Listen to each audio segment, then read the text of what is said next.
से हम अपना नीट 85 डेज सीरीज स्टार्ट करने वाले हैं। देखो अभी से भी हम अप्रैल के आज के डेट से भी अगर स्टार्ट करते हैं तो भी वी हैव 85 डेज। ठीक है, 85 डेज है तुम्हारे पास। अब 85 डेज है क्योंकि ये साल भर के कंपैरिजन कम है ना।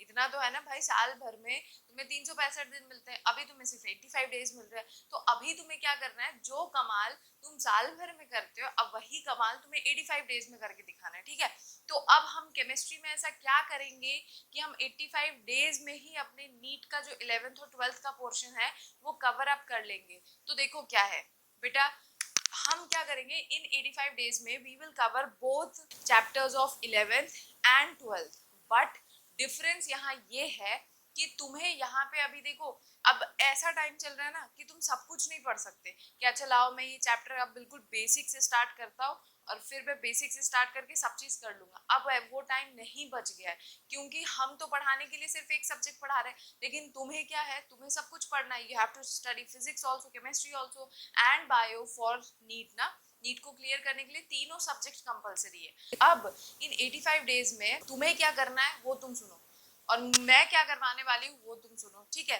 मैं क्या कराऊंगी, जो 85 डेज में हम जितने भी चैप्टर्स लेके चलेंगे, ठीक, उन चैप्टर्स में हम सिर्फ वही टॉपिक्स को कवर करेंगे जो कि सबसे इम्पोर्टेंट है और जिससे मैक्सिमम नंबर्स ऑफ क्वेश्चंस बनते हैं। ठीक है, और जो भी टॉपिक हम कवर अप करेंगे, जैसे आज मेरा जो टॉपिक है वो कौन सा है, केमिकल बॉन्डिंग। क्लास 11th का है chemical bonding, most most most important chapter and उसका सबसे important topic that is फजान्स rule. ठीक है, तो आज अगर हम फजान्स रूल पढ़ेंगे तो आज हम पूरा डेप्थ में जितने पॉइंट्स है वो समझ लेंगे। ठीक, फिर हम उसके क्वेश्चंस को भी डिस्कस करेंगे क्योंकि अगर तुमने कोई टॉपिक पढ़ा है तो तुम्हें उसके क्वेश्चंस प्रैक्टिस या क्वेश्चन को सॉल्व करना भी आना चाहिए। सिर्फ थ्योरी तुम्हें नीट क्लियर नहीं करवा सकता है ना, तो हम उनके क्वेश्चंस भी सॉल्व करेंगे। इसी तरीके से हम कोशिश करेंगे कि हम 85 डेज में पूरा 11th और 12th की केमिस्ट्री को कवर अप करें। तो बस देखो, जितना टीचर्स एफर्ट्स डाल रहे हैं उससे थोड़ा सा ज्यादा तुम्हें अपने एफर्ट्स डालने पड़ेंगे क्योंकि नीट एक ऐसा पेपर है बेटा जो हार्ड वर्क मांगता है। ठीक है, तुम जब तक हार्ड वर्क नहीं करोगे नीट क्लियर करना इज नेक्स्ट टू इम्पॉसिबल।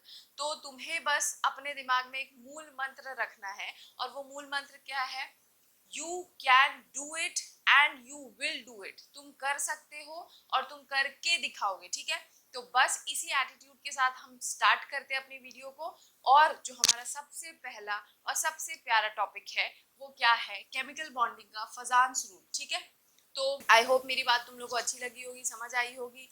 हालांकि यहाँ पे समझने जैसा भी कुछ नहीं है। ठीक है, तुम्हें बस वो मोटिवेट करने के लिए बात बताई गई थी। अब हम स्टार्ट करेंगे अपना टॉपिक। ठीक, तो फजान्स रूल को समझने के लिए जो सबसे पहला पॉइंट है वो ये है कि जितने भी प्योर आयनिक कंपाउंड्स होते हैं ना उसमें भी कुछ ना कुछ कोवेलेंट कैरेक्टर होता ही होता है। ठीक है, मैंने क्या बोला, in pure ionic bond, in pure ionic bond also there is some covalent character. ठीक है, उसमें भी क्या होता है, कुछ कोवेलेंट कैरेक्टर प्रेजेंट होता है। अब देखो जो फजान्स रूल है ना वो तुम्हें सिर्फ इतना बताएगा कि एक पर्टिकुलर कंपाउंड कोवेलेंट है कि नहीं है। ठीक है, उस इस रूल से तुम ये नहीं कैलकुलेट कर सकते हो कि किसी एक पर्टिकुलर कंपाउंड में मतलब परसेंटेज ऑफ कोवेलेंट कैरेक्टर कितना है। ठीक है, तो ये बात याद रखना कि फजान्स रूल सिर्फ ये बताता है कि yes whether a particular compound has covalent character or not, it will not tell you anything about the percentage of covalent character। ठीक है, आई होप इतनी बात समझ आई होगी। फिर देखो अब यहाँ पे दो टर्म बार बार यूज होगा, भर भर के यूज होगा। ठीक है, मतलब दो तीन टर्म्स है जिसमें कि सबसे पहला टर्म क्या है, पोलराइजेशन। सबसे पहला टर्म क्या है, पोलराइजेशन। सेकंड टर्म क्या है, पोलराइजिंग पावर। ठीक है, and the third term is polarisability. ठीक, थर्ड टर्म क्या है, पोलरिजिबिलिटी। थोड़ा सा स्पेलिंग मिस्टेक हो सकता है, वो तुम लोग थोड़ा सह लेना। ठीक, अब देखो हमें क्या समझना है, सबसे पहले हमें समझना है पोलराइजेशन क्या होता है। ठीक, तो देखो पोलराइजेशन को समझने के लिए मैं यहाँ पे एक डायग्राम बनाऊंगी प्यारा सा। वो डायग्राम क्या है, हम क्या लेंगे, एक कैटायन लेंगे जिसका साइज हम क्या लेंगे, छोटा लेंगे, और एक क्या लेंगे, एनायन लेंगे। ठीक है, उसके साथ हम क्या करते हैं, एक एनायन ले लेते हैं। ठीक, अब होता क्या है यहाँ पे, ये जो कैटायन है क्योंकि इसका साइज छोटा होता है तो यहाँ पे चार्ज डेंसिटी क्या होगी, यहाँ पे चार्ज डेंसिटी ज्यादा होगी, है ना। तो अगर यहाँ पे स्मॉल साइज होने के वजह से चार्ज डेंसिटी ज्यादा है, तो चार्ज डेंसिटी ज्यादा होने की वजह से क्या होता है, देखो समझो। अब एनायन ना, एनायन का साइज क्या बड़ा है, अब बड़ा साइज है तो इसका मतलब जो इसके आउटर मोस्ट इलेक्ट्रॉन्स है वो थोड़े थोड़े से लूजली हेल्ड होंगे। जो आउटर मोस्ट इलेक्ट्रॉन है वो क्या होता है, लूजली हेल्ड होता है। और क्योंकि इन पे चार्ज डेंसिटी ज्यादा है तो वो क्या करता है, इसके आउटर मोस्ट इलेक्ट्रॉन को अपनी तरफ क्या करता है, अट्रैक्ट करना शुरू करता है, ठीक है। अपनी तरफ अट्रैक्ट करना स्टार्ट कर रहा है, मतलब ये इलेक्ट्रॉन्स जो पहले पूरा स्फेरिकली बिल्कुल डिस्ट्रीब्यूटेड था, बिल्कुल हमें साइज प्यारा सा गोलमोल दिख रहा था, वो अब इलेक्ट्रॉन का जो साइज होता है वो बिगड़ने लगता है। ये इलेक्ट्रॉन जो है थोड़ा आवारा होने लगता है और वो अपना जगह छोड़ के थोड़ा कैटायन के पास जाने लगता है, ठीक। जिसके वजह से हमें दिख रहा है कि यहाँ पे जो एनायन का साइज है वो थोड़ा डिस्टॉर्ट हो रहा है, ठीक है, डिस्टॉर्ट हो रहा है। मतलब ये कह सकते हो कि ये इसके यहाँ पे इलेक्ट्रॉन का डेंसिटी थोड़ा ज्यादा बढ़ जाता है एज कंपैरिजन टू यहाँ पे भी इलेक्ट्रॉन्स प्रेजेंट है लेकिन कम नंबर्स प्रेजेंट है, ठीक। तो इसका मतलब अगर तुम देख रहे हो तो तुम्हें कुछ ऐसा फील हो रहा है कि ये इलेक्ट्रॉन्स अब थोड़ा थोड़ा इसके साथ भी क्या हो रहा है, शेयरिंग कर रहा है, थोड़ा थोड़ा कैटायंस के साथ भी अपना इलेक्ट्रॉन एनायन क्या कर रहा है, शेयर कर रहा है।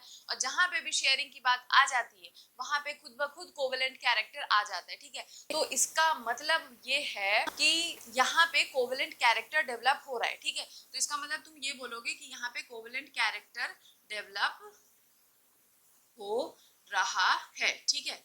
तो इतनी बातें तुम लोग समझ चुके हो। अब हमें समझना है कि पोलराइजेशन होता क्या है।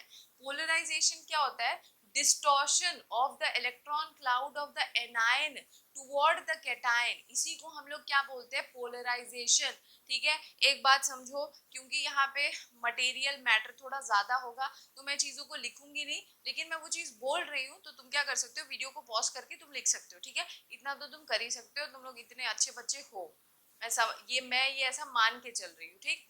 तो देखो पोलराइजेशन क्या होता है, डिस्टॉर्शन, मतलब ये इलेक्ट्रॉन क्लाउड का बिगड़ना, शेप में थोड़ा, मतलब शेप का थोड़ा अलग होना, इसी को क्या कहते हैं, डिस्टॉर्ट होना। खराब हो गया ना शेप, पहले कितना सुंदर था, गोल मोल सा, अब क्या हो गया, अब ये इधर की तरफ थोड़ा सा ज्यादा इसकी कमर निकल गई है। तो बस ये इसी को क्या बोलेगा, distortion of the electron cloud of the anion toward the cation, इसी को हम लोग क्या बोलते हैं, पोलराइजेशन, ठीक। तो पोलराइजेशन हमारा हो गया। अब पोलराइजिंग पावर क्या होता है, पोलराइजिंग पावर ना कैटायंस की होती है, एक बात समझ लेना। कभी भी पोलराइजिंग पावर बोलेंगे तो समझो हम कैटायन की बात कर रहे हैं, और जो पोलराइजेबिलिटी होती है वो हम किसके लिए बोलते हैं, एनायन के लिए, ठीक। तो पोलराइजिंग पावर क्या होता है, it is the tendency of the cation to attract the outermost electron of the anion is known as polarizing power, और polarizing power cations की होगी, ठीक है।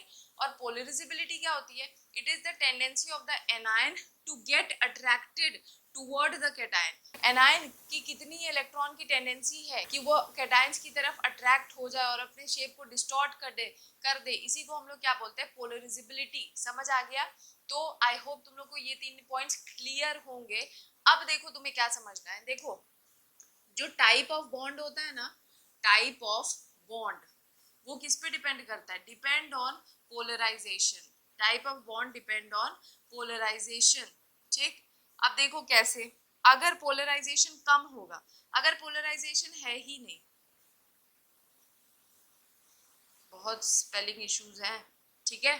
तो अगर पोलराइजेशन होगा ही नहीं, तो जो बॉन्ड होता है ना वो मेनली आयनिक होता है, वो कैसा होता है, मेनली आयनिक होता है, ठीक।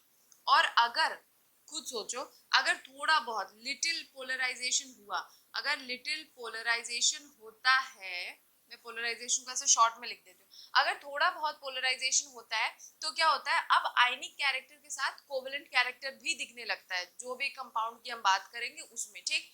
और अगर ज्यादा पोलराइजेशन किसी कंपाउंड में हो रहा है तो फिर क्या होगा, उसमें आयनिक कैरेक्टर कम होने लगते हैं और कोवेलेंट कैरेक्टर क्या होगा, बढ़ने लग जाएगा। समझ आया। तो अब हम क्या समझेंगे कि कौन से वो पॉइंट्स है या कौन से वो फैक्टर्स है जिन पे पोलराइजेशन एंड पोलराइजेबिलिटी डिपेंड करती है, ठीक। तो उसके लिए क्या करें, हम इस चीज को हटा दें।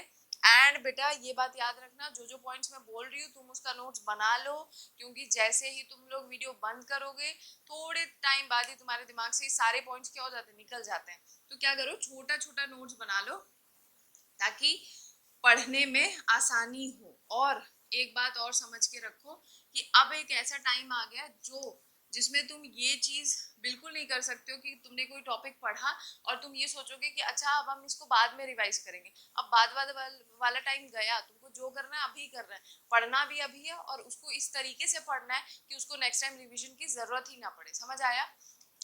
तो देखो मैंने क्या बोला, जो पोलराइजेशन है, सॉरी, जो पोलराइजिंग पावर है एंड जो पोलरिजिबिलिटी होती है, पोलरिजिबिलिटी है ना, वो कुछ पॉइंट्स पे डिपेंड करती है। और वो पॉइंट क्या है, वो पॉइंट क्या होता है, वो ये है। सबसे पहला पॉइंट होता है वो साइज ऑफ कैटायन। ठीक, साइज ऑफ कैटायन। अब देखो कैटायन का साइज ना जितना छोटा होगा पोलराइजेशन उतना ज्यादा होगा। ठीक, खुद समझो, जितना छोटा चार्ज होगा ना उतना, मतलब जितना छोटा कैटायन होगा ना उसपे चार्ज की डेंसिटी उतनी ज्यादा होती है। अब जितना ज्यादा चार्ज डेंसिटी उतना ज्यादा वो एनायन के इलेक्ट्रॉन्स को अपनी तरफ खींचेगा। अब खींचने का मतलब ही हुआ कि वो उसके इलेक्ट्रॉन्स को बोल रहा है भाई आजा मेरे साथ शेयरिंग कर ले। ठीक है, तो अब अगर शेयरिंग होगा तो कोवेलेंट कैरेक्टर डेवलप होगा। तो इसका मतलब smaller the size of cation, smaller the size of cation, उतना ही क्या होगा, उतना ही चार्ज डेंसिटी होगी, उतना ही ज्यादा क्या होगा, चार्ज डेंसिटी होगा।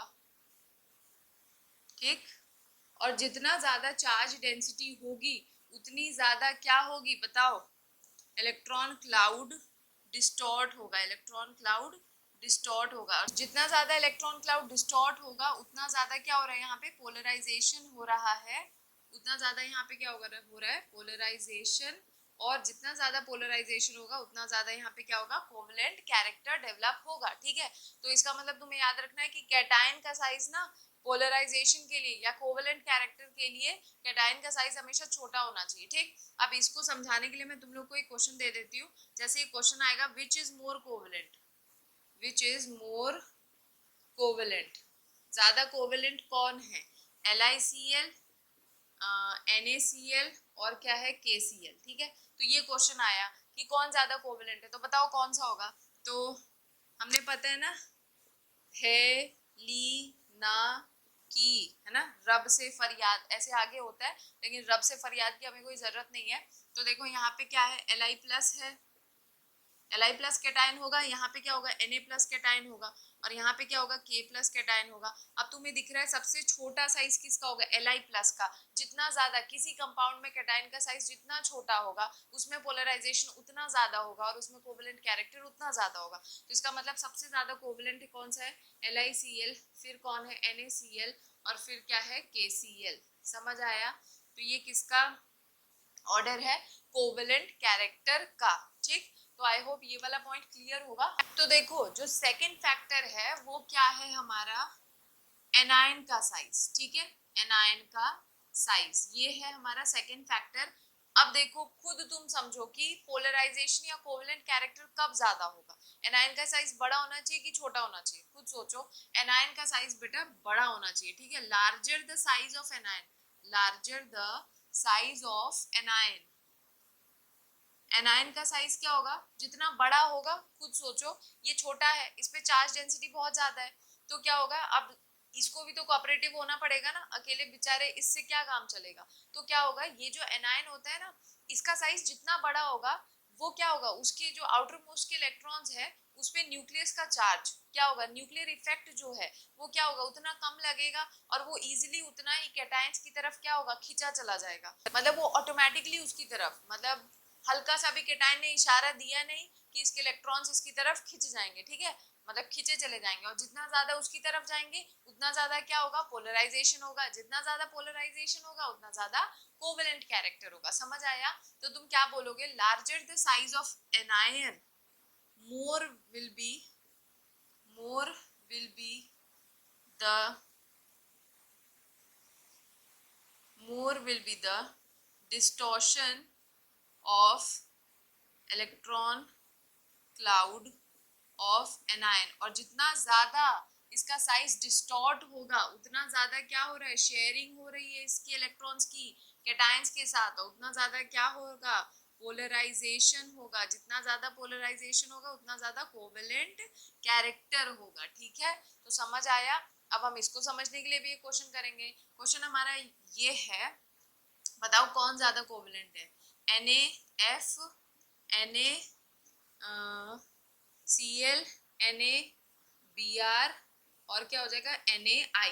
ठीक, तो अब बताओ इसमें कौन ज्यादा कोवेलेंट कैरेक्टर है किसके पास। तो एक बात बताओ, यहाँ पे अगर केटाइन को देखोगे तो केटाइन तो सब एक ही है, एक ही जैसे Na plus Na plus Na plus Na plus. तुम किससे डिसाइड करोगे, you will decide from the size of anion, है ना। एनायन ही तो अब डिसाइडिंग फैक्टर है। तो एनायन में अब कौन आता है, एनायन में हमारे पास है F minus, Cl minus, Br minus और I माइनस। ठीक, और अभी हमने पढ़ा कि एनायन का साइज वड्डा होना चाहिए, वड्डा, ठीक है, बड़ा होना चाहिए। तो एनायन का साइज बड़ा किसमें, I माइनस में। फिर जितना ज्यादा बड़ा साइज उतना ज्यादा पोलराइजेशन, उतना ज्यादा कोवेलेंट कैरेक्टर। तो इसका मतलब कोवेलेंट कैरेक्टर सबसे ज्यादा किसमें होगा, NaI में, फिर किसमें होगा NaBr, सॉरी हाँ NaBr में, फिर NaCl में, एंड देन कम्स NaF। हमारा NaF सबसे बेचारा है और उसमें कोवेलेंट कैरेक्टर सबसे कम है। ठीक है, तो आई होप सेकंड पॉइंट भी क्लियर होगा। अब थर्ड पॉइंट क्या कहता है, थर्ड पॉइंट हमें समझना है।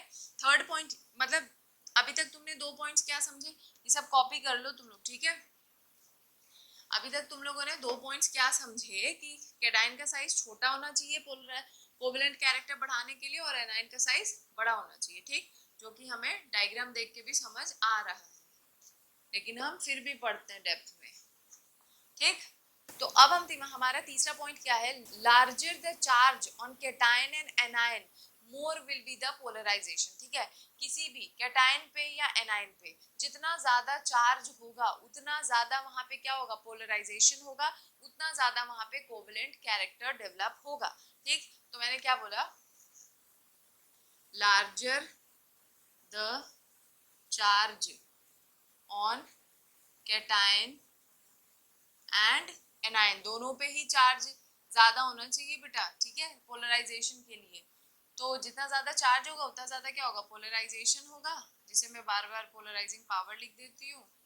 उतना ज्यादा क्या होगा, पोलराइजेशन, और उतना ज्यादा क्या होगा, कोवेलेंट कैरेक्टर। ठीक, अब इसको समझने के लिए हम क्वेश्चन करें। अब वो क्वेश्चन क्या है, क्वेश्चन हमारा ये है, दे रखा है वही कोवेलेंट कैरेक्टर बताना है। NaCl, MgCl2, AlCl3, फिर क्या होगा, sodium magnesium aluminium silicon, SiCl4, PCl5। ठीक है, ये है क्वेश्चन। अब पूछा जाएगा तुमसे कि किसमें कोवेलेंट कैरेक्टर ज्यादा है, तो तुम अब कैसे डिसाइड करोगे, बताओ बताओ हमारे प्यारे बच्चे कैसे डिसाइड करेंगे। तो क्या कैसे डिसाइड करेंगे, चार्ज देखना पड़ेगा तुम्हें यहाँ पे। ठीक है, जिसपे जितना ज्यादा चार्ज होगा, अब वो कैटायन भी ले सकते हो एनायन भी ले सकते हो। अगर कैटायन पे चार्ज ज्यादा है तो भी पोलराइजिंग पावर ज्यादा है, कोवेलेंट कैरेक्टर ज्यादा है। एनायन पे है तो भी सेम चीज है। ठीक है, तो अगर तुम देखो तो यहाँ पे Na+1 है, Mg क्या है +2 है, फिर क्या है Al+3 है, Si क्या है +4 है, फॉस्फोरस क्या है +5 है। तो इसका मतलब कैटायन में इस सारे कैटायन में सबसे ज्यादा चार्ज किस पे, फॉस्फोरस पे, है ना। इस तरीके से होगा ट्रेंड। तो जिसका जितना ज्यादा चार्ज उतना ज्यादा कोवेलेंट कैरेक्टर। तो सबसे ज्यादा कोवेलेंट कौन होगा, PCl5, फिर SiCl4, फिर AlCl3, फिर MgCl2। ठीक है, तो ये सारे पॉइंट समझ आए। अब हम लास्ट पॉइंट को डिस्कस करेंगे। नहीं नहीं नहीं, अब हम लास्ट पॉइंट नहीं डिस्कस करेंगे, उससे पहले हम एक और क्वेश्चन करेंगे जिसमें हम एनायन का चार्ज देखेंगे। ठीक है, तो एक और क्वेश्चन कर लेते हैं। और वो क्वेश्चन क्या कहता है, NaF दिया हुआ है, Na2O दे रखा है और Na3N दे रखा है। ठीक है, और बोला है इसमें भी कोवेलेंट कैरेक्टर बताना है। तो तुम क्या देखोगे, यहाँ पे हमें एनायन के ऊपर चार्ज देखना है। तो यहाँ पे Na पे +1 होगा, तो उसको काउंटर बैलेंस करने के लिए क्या होगा, फ्लोरीन पे -1, दैट इज F-1 है, और क्या होगा, O क्या हो जाएगा, -2 हो जाएगा, और N पे क्या हो जाएगा, -3। तो इसका मतलब सबसे ज्यादा चार्ज किस पे है, N-3 पे, फिर O-2 पे, फिर F- पे। तो सबसे ज्यादा कोवेलेंट कैरेक्टर भी इसमें होगा, फिर इसमें होगा, फिर इसमें होगा। ठीक है, तो आई होप ये वाला पॉइंट समझ आया होगा। तो अब हम सबसे लास्ट फैक्टर पढ़ने जा रहे हैं, और वो फैक्टर क्या है, फोर्थ फैक्टर, जो कि क्या है, electronic configuration. Electronic configuration of क्या, कैटायन, ठीक। अब इसको समझने के लिए ना मैं तुम्हें सबसे पहले क्वेश्चन देती हूँ। जैसे कि क्वेश्चन तुमसे पूछा जाएगा, which is more covalent, which is more covalent, ज्यादा कोवेलेंट कौन है। अब कौन किसके बीच में पूछा जा रहा है, CuCl एंड NaCl, ठीक। तो यहाँ पे अगर तुम देखो तो तुम्हें क्या दिख रहा है, Cu पे भी कितना चार्ज आ रहा है, +1, और क्या बोलते हैं Na पे भी कितना चार्ज आ रहा है, +1, ठीक। तो अब हम डिसाइडिंग फैक्टर हमारे लिए यहाँ पे क्या होगा, जब कैटायन पे साइज, जब कैटायन पे चार्ज सेम हो जाएगा और तो हमारे लिए यहाँ पे डिसाइडिंग फैक्टर क्या आता है, तो हमारा यहाँ पे डिसाइडिंग फैक्टर होता है इलेक्ट्रॉनिक कॉन्फ़िगरेशन, ठीक। अब कैसे, ये समझो। अगर किसी का भी, सबसे पहले तो ये समझ लो, NS2 NP6 ये कॉन्फ़िगरेशन अगर होता है किसी का, तो तुम क्या बोलते हो, ये इनर्ट गैस कॉन्फ़िगरेशन है। ये क्या है, इनर्ट गैस कॉन्फ़िगरेशन है, ये तुम लोगों ने पढ़ रखा होगा, ठीक। अब समझ लो, एक चीज होती है स्यूडो इनर्ट गैस कॉन्फ़िगरेशन, ठीक है, स्यूडो इनर्ट गैस कॉन्फ़िगरेशन, और वो क्या होता है, NS2 NP6 ND10, इसी को हम लोग क्या बोलते हैं, स्यूडो इनर्ट गैस कॉन्फ़िगरेशन, ठीक है। तो अगर कहीं पे भी तुम्हें क्या दिख रहा है, चार्ज सेम दिख जाए और तुम्हें डिसाइड करना होगा कि किसका कोवलेंट कैरेक्टर ज्यादा है, तो तुम हमेशा क्या करो, उसका इलेक्ट्रॉनिक कॉन्फ़िगरेशन देखो। अगर किसी का इलेक्ट्रॉनिक कॉन्फ़िगरेशन NS2 NP6, मतलब अगर कोई इनर्ट गैस कॉन्फ़िगरेशन है किसी का, और उसी के कंपैरिजन जो दूसरा कंपाउंड दे रखा, अगर उसका स्यूडो इनर्ट गैस कॉन्फ़िगरेशन आता है, that is NS2 NP6 ND10, तो हमेशा याद रखना कि जो स्यूडो इनर्ट गैस कॉन्फ़िगरेशन वाला जो भी कंपाउंड होगा, उसका कोवेलेंट कैरेक्टर हमेशा ज्यादा होगा, ठीक। अब कैसे, ये समझना है। जैसे अगर तुमने Cu का कॉन्फ़िगरेशन लिखा, तो इसका कॉन्फ़िगरेशन आता है, आउटर मोस्ट में बता रही हूँ, ठीक है, 3s2 3p6 3d10, है ना। Cu+1 है, Na+1 का लिखोगे तो क्या आएगा, 2s2 2p6, ठीक। तो ये है कॉन्फ़िगरेशन। अगर तुम ध्यान दो तो ये कॉन्फ़िगरेशन कैसा है, ये है स्यूडो इनर्ट गैस कॉन्फ़िगरेशन है, और ये कैसा है, इनर्ट गैस कॉन्फ़िगरेशन। तो वैसे तो तुम देख के ही बता दोगे कि अच्छा, इसका मतलब ये है कि CuCl में क्योंकि स्यूडो इनर्ट गैस कॉन्फ़िगरेशन है, तो इसी वजह से इसमें क्या होगा, पोलराइजेशन ज्यादा होगा, तो इसमें कोवेलेंट कैरेक्टर ज्यादा होगा, ठीक। लेकिन अब तुम्हें रीजन भी तो समझना है भाई, ये थोड़ी ना रट्टाफिकेशन थोड़ी ना करोगे। तो यहाँ पे रीजन क्या होता है, देखो, अगर तुम देखते हो तो यहाँ पे स्यूडो इनर्ट गैस कॉन्फ़िगरेशन में देयर आर एक्स्ट्रा 10 इलेक्ट्रॉन्स, हाँ, तुम्हें एक्स्ट्रा 10 इलेक्ट्रॉन्स दिख रहे हैं, और वो जो एक्स्ट्रा 10 इलेक्ट्रॉन्स है बेटा, वो किस में है, ये गौर करो, वो D के ऑर्बिटल्स में ना, मतलब D में है। और तुम्हें ये बात पता है कि जो D के ऑर्बिटल्स होते हैं, उनका उसका जो शेप होता है वो उतना अच्छा नहीं होता है as comparison to S and P, है ना। तो क्योंकि उसका शेप इतना अच्छा नहीं होता है, तो जो भी इलेक्ट्रॉन्स D सबशेल में या जो D ऑर्बिटल में प्रेजेंट होंगे, वो उतना ज्यादा इफेक्टिवली न्यूक्लियर चार्ज को शील्ड नहीं कर रहे होंगे, है ना, उतना ज्यादा वो न्यूक्लियर चार्ज को शील्ड नहीं कर रहे होंगे। तो अगर वो उतना अच्छा न्यूक्लियर चार्ज को शील्ड नहीं करेंगे, तो इसका मतलब ये है कि उस पर्टिकुलर कंपाउंड में वो जो भी कैटायन होगा, वो क्या, उसका जो न्यूक्लियर का इफेक्टिव चार्ज है या जो न्यूक्लियर की पावर होगी, वो क्या होगी, ज्यादा होगी, है ना। और वो क्योंकि ज्यादा अच्छी न्यूक्लियर पावर होगी, तो खुद समझो वो कैटायन क्या करेगा, उतना अच्छा जो भी एनायन होगा उसके इलेक्ट्रॉन्स को अपनी तरफ खींच पाएगा, है ना। मैं ये पॉइंट यहाँ पे लिख देती हूँ।